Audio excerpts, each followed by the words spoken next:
Bienvenue sur Tendance économique, un magazine de reportage et d'analyse des enjeux de la croissance économique au Cameroun et sur le reste du continent africain.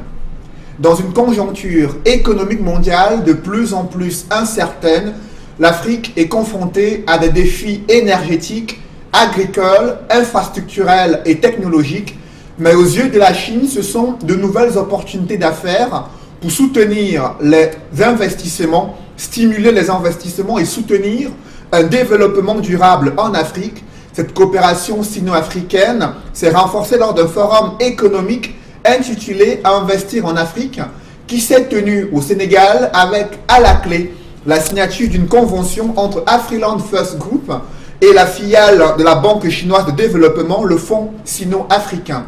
Comment l'Afrique s'est-elle retrouvée sur cette nouvelle route de la soie? Quels sont les enjeux économiques d'un tel partenariat entre Afriland First Group et le Fonds sino-africain, filiale de la Banque chinoise de développement? Pour en parler ce soir, je reçois sur ce plateau le directeur de Afriland First Bank en Chine, Innocent Banasoubek.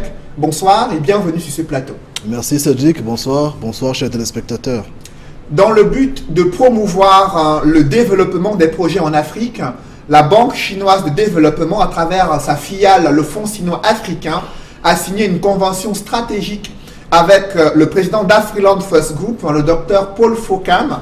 Cette convention fait du meilleur banquier africain un partenaire stratégique du Fonds sino-africain, la plus importante institution mise en place par la Banque chinoise de développement. L'objectif est de permettre à Afriland First Group, qui est désormais autorisé à soumettre tous les projets, aussi bien privés que publics, à cette filiale de la Banque chinoise de développement concernant les 54 pays africains.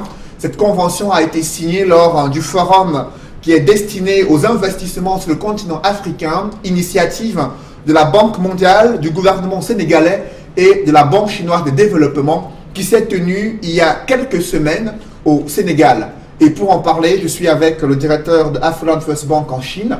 Tout d'abord, qu'est-ce qui explique cet engouement de la Chine pour le continent africain? Eh bien, Cédric, la Chine est convaincue que le continent africain va se développer, peut se développer à un potentiel énorme. Et ça va se faire avec les moyens de bord, mais en plus un petit coup de pouce, les TIC. Et c'est justement ce qui nous a rassemblés à Dakar, parce que le thème du forum, c'était justement investir à travers le TIC. Les Chinois ont observé, ils ont vu que les Africains sont nombreux. Nous avons une population de 1,2 milliard d'habitants, parmi lesquels 41% sont des jeunes. Alors ces jeunes sont ingénieux, ils sont dynamiques, ils ont la volonté de faire les choses. Je vais prendre un exemple. Les jeunes au Sénégal, un jeune au Sénégal a créé ce qu'on appelle la décortiqueuse de fonio. C'est un produit innovateur qui sert à décortiquer le fonio et en une minute décortiquer 5 kg de fonio. Alors vous savez, le fonio c'est un aliment, c'est le céréal qui est très petit et un aliment très riche qui est très prisé en Afrique de l'Ouest. Pour le manger, il faut d'abord le décortiquer. Imaginez-vous donc décortiquer 5 kg de fonio, c'est très difficile. Donc cette machine permet de décortiquer le fonio. Au Cameroun, nous avons ça s'appelle le cardiopad, inventé par Arthur Zan. Vous savez, au Cameroun, il y a à peine une trentaine de cardiologues. Grâce à cet appareil, on peut à distance faire des analyses de cardiologie et transmettre à des spécialistes pour analyse. C'est très important, c'est très efficace et ça permet de combler un gap. Donc ce potentiel-là, la Banque mondiale et la Banque de développement de Chine veulent l'exploiter, veulent le développer et contribuer donc au développement de l'Afrique. Justement, quel est le rôle de cette banque chinoise de développement sur cette nouvelle route de la soie qui est en train d'être construite entre Pékin et plusieurs pays africains? Eh bien, la Banque de développement de Chine, c'est d'abord, aujourd'hui, c'est le moteur de développement de la Chine. C'est la banque qui contribue, qui finance les grandes infrastructures, les routes, les ponts, les barrages, tout ce que vous voulez. C'est le moteur de développement de la Chine en ce moment.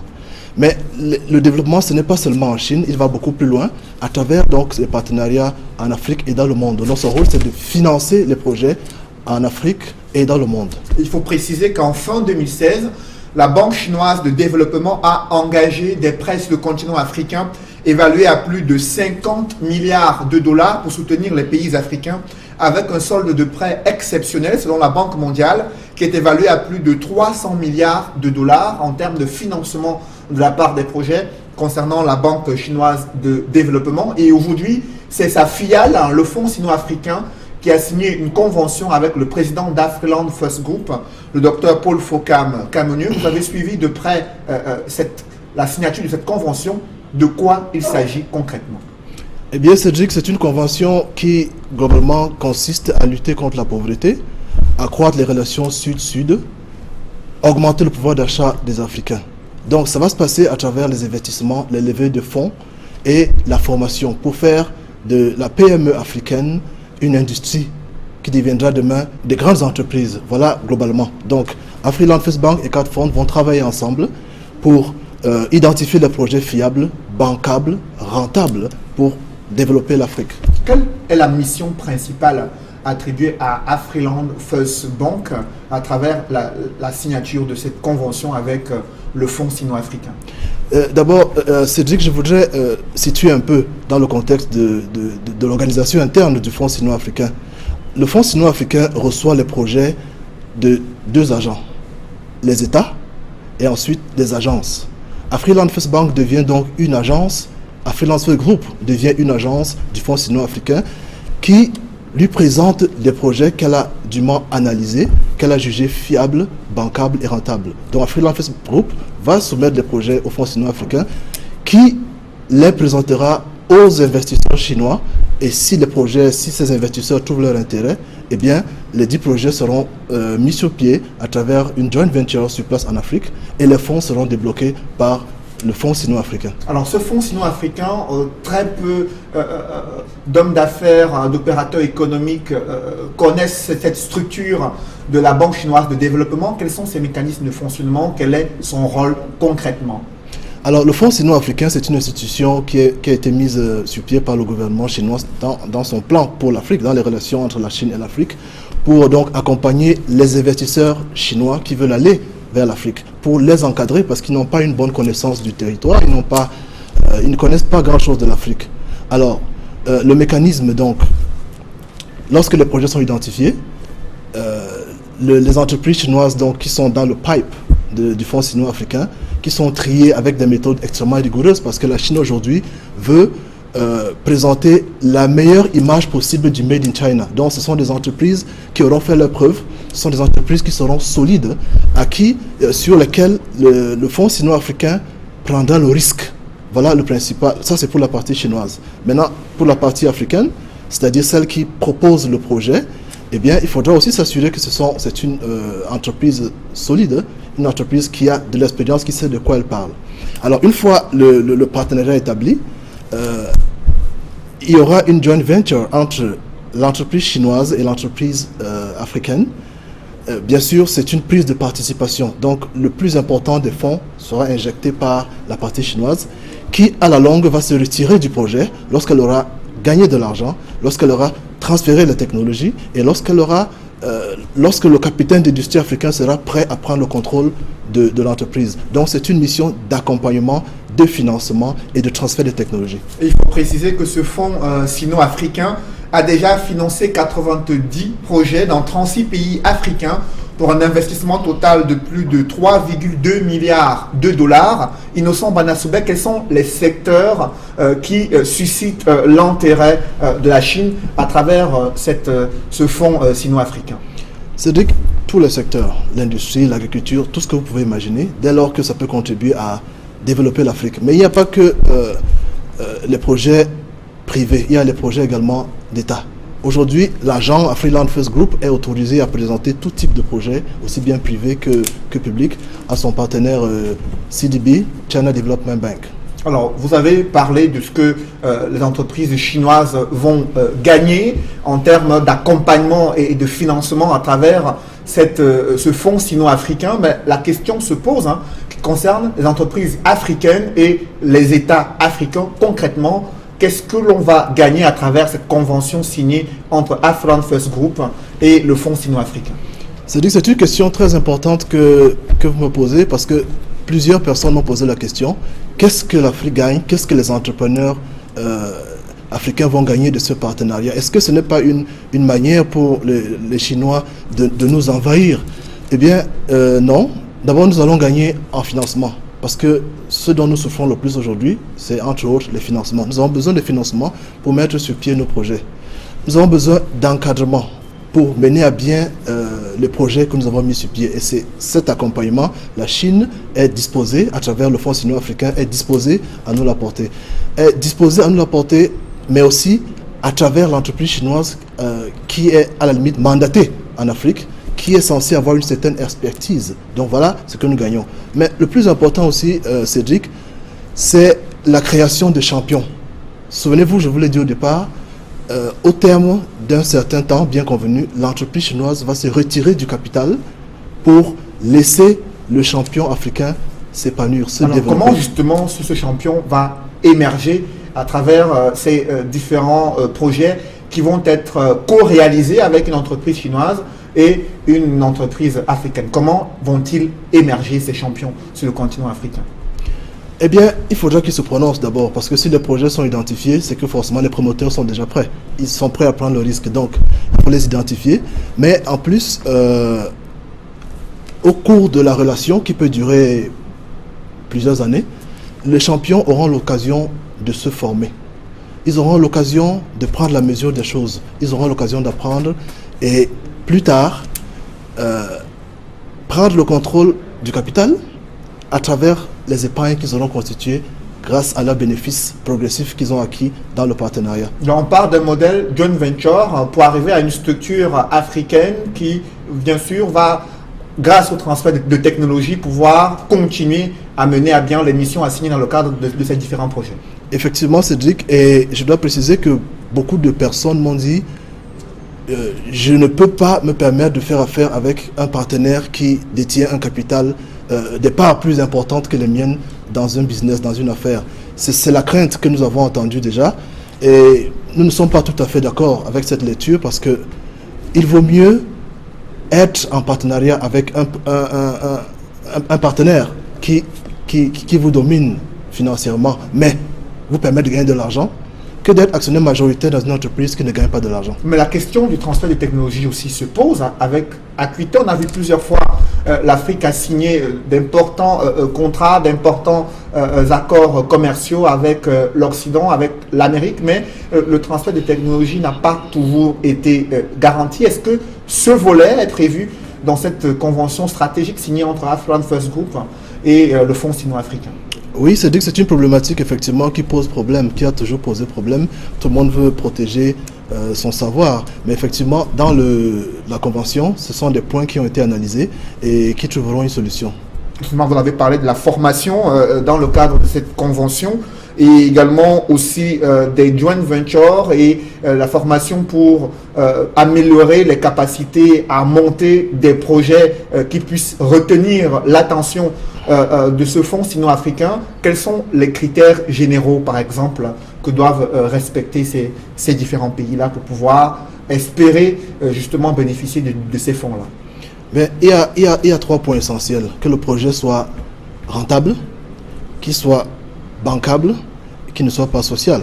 Parce que les Chinois veulent gagner de l'argent. Donc globalement, ce sont les 3 points essentiels qui définissent un peu l'éligibilité des projets.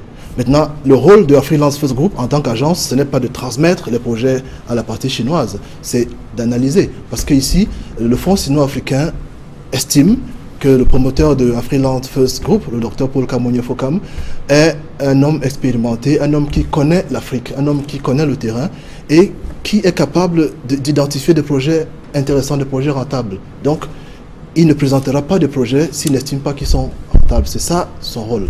Donc, c'est le prolongement de la Chine vers l'Afrique. Voilà le rôle de Afriland First Bank dans la convention. Alors, Innocent Banasubek, vous êtes à la tête d'Afriland First Bank en Chine.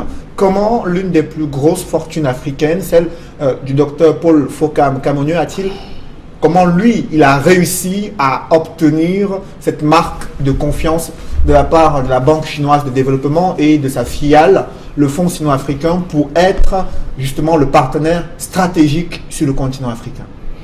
Eh bien, vous parlez d'une grosse fortune, je ne sais pas, je ne prononcerai pas dessus, mais ce que je retiens du docteur Paul Fokam Kamonier, ce n'est pas la fortune qu'on lui attribue, c'est l'idée d'un homme ordinaire comme vous et moi, qui a ses qualités et ses défauts. C'est l'idée d'un Africain obsédé par l'idée de voir l'Afrique se développer, par l'idée que les Africains comprennent que la solution à leurs problèmes peut être trouvée par eux-mêmes, que le travail est une source de richesse. Voilà ce que je retiens de lui. Et il va chercher les solutions aux problèmes de l'Afrique ailleurs.